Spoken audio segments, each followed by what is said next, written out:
Donc nous allons étudier le principe fondamental de la statique appliqué à un système en équilibre soumis à trois forces non parallèles par la méthode graphique. Il faut connaître les règles qui sont les droites d'action des forces sont concurrentes et la somme vectorielle des forces est nulle. Pour illustrer mes propos, on va se baser sur un cas concret qui est issu d'un sujet de Bac Pro MEI pour les candidats libres de l'année 2011.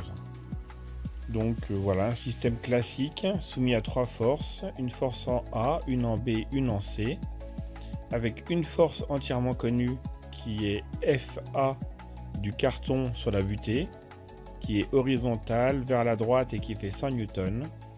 Et on nous laisse penser que la force qui est appliquée au point B est verticale.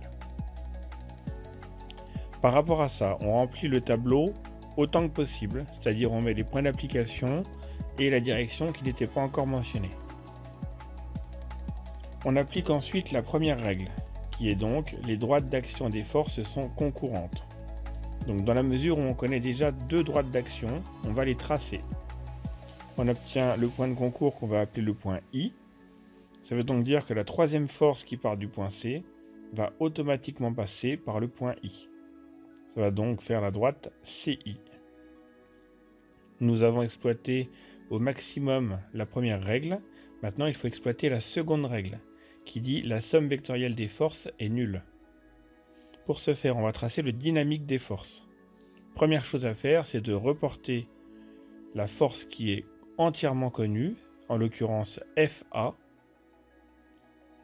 Puis, on vient tracer les parallèles aux deux autres droites connues, qui passent soit par l'origine, soit par l'extrémité de notre premier vecteur. Ça n'a pas d'importance, on peut faire l'inverse, ça dépend de la place que vous avez sur votre feuille. Une fois que c'est fait, on obtient un triangle qu'on appelle donc le dynamique des forces. Les flèches ne vont jamais l'une à l'encontre de l'autre.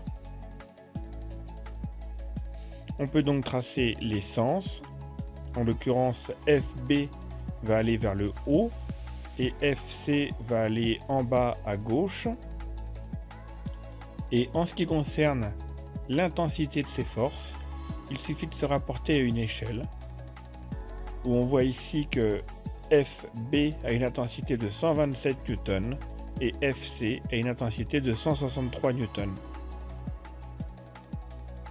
L'exercice est terminé.